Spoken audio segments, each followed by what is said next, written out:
ಯಾಕೋ ಯಾಕೋ ಬೇಡ ಅಂತಿದ್ಯಾ ಶಿವು? ಮನೆಗೆ ಹೋದ್ರೆ ಮಜ್ಜಿಗೆ ಕೊಡದೆ ಇದ್ದೋಳು ಹೇಳಿ ಕಳಿಸಿದ್ರೆ ಮೊಸರು ಕೊಡ್ತಾಳ ಅನ್ನೋ ಹಾಗೆ ಜಗತ್ತಲ್ಲಿ ಎಷ್ಟೋ ಜನಕ್ಕೆ ಇಂಥ ಅವಕಾಶ ಸಿಗೋದೇ ಕಷ್ಟ. ಅಂಥದ್ರಲ್ಲಿ ನಿನಗೆ ಸಿಕ್ಕಿರುವಾಗ ಬೇಡ ಅಂತಿದೆಯಲ್ಲ? ಹಂಗಲ್ಲ ಮಾವ.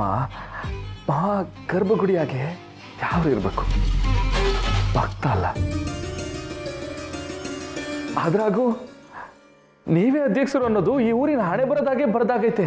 ಅಂಥದ್ರಾಗೆ ನಾನು ಅಧ್ಯಕ್ಷ ಆಗದ ಬ್ಯಾಡ ಕಣವ, ಬ್ಯಾಡ. ದಣಿ, ಯಾಕೋ ನಿಮ್ಮ ಯೋಚನೆ ಉಲ್ಟಾ ಹೊಡಿ ಹಂಗೆ ಕಾಣ್ತಾತೆ. ಶಿವು, ಮಿನಿಸ್ಟ್ರು ಯಾಕೆ ಏನು ಅಂತ ಹೇಳಲಿಲ್ಲ. ಇದಕ್ಕಿದ್ದಂಗೆ ಫೋನ್ ಮಾಡಿದ್ರು, ನಿಮ್ಮ ಮಳೆಯನ್ನ ಎಲೆಕ್ಷನ್ಗೆ ನಿಲ್ಲಿಸಿ ಅಂದರು. ಅದರ ಅರ್ಥ ನಾನು ನಿಲ್ಬಾರ್ದು ಅಂತೇನಲ್ವಲ್ಲ. ಯಾಕೆ ಮಾವ ಹಂಗೆ? ಅದೇ ನನ್ನ ಪ್ರಶ್ನೆ. ರಾಜಕೀಯ ಅಲ್ವೇನೋ ಶಿವು, ನಾವು ಅಂದ್ಕೊಂಡಂಗಿರಲ್ಲ. ಎಷ್ಟು ದಿವಸ ನಾನು ಈ ಗ್ರಾಮಕ್ಕೆ ಅಷ್ಟೇ ಲಗತ್ತಾಗಿದ್ದೆ. ದೊಡ್ಡ ದೊಡ್ಡ ರಾಜಕಾರಣಿಗಳ ರಾಜಕೀಯ ನಮ್ಗೆ ಅರ್ಥ ಆಗಲ್ಲ ಕಣೋ. ಈಗ ನೀನು ಆಗಲ್ಲ ಅಂದರೆ ನಾನು ಮಿನಿಸ್ಟ್ರಿಗೆ ಉತ್ತರ ಕೊಡಬೇಕಲ್ಲೋ.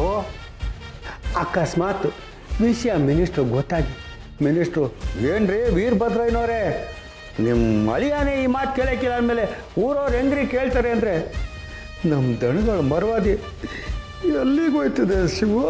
ಛತ್ರಿಗಡ ಬಿಡ್ಸೋನು. ನಮ್ಮ ಮಾವ ಯಾರಿಗೂ ಉತ್ತರ ಕೊಡಂಗೆ ಆಗ್ಬಾರ್ದು. ನಮ್ಮ ಮಾವ ರಾಜನ್ ಥರನೇ ಇರಬೇಕು. ಮಾವ, ನಾವು ಅನ್ನೋದ್ರಿಂದ, ನಾನು ಎಲೆಕ್ಷನ್ ನಿಂತ್ಕೊಳ್ಳೋದ್ರಿಂದ ನಿಮಗೇನು ತೊಂದರೆ ಆಯ್ಕಿಲ್ಲ, ನಿಮಗೆ ಸಹಾಯ ಆಯ್ತದೆ ಅನ್ನೋದಾದರೆ ನಾನು ಎಲೆಕ್ಷನ್ಗೆ ನಿಂತ್ಕೊತೀನಿ ಮಾವ.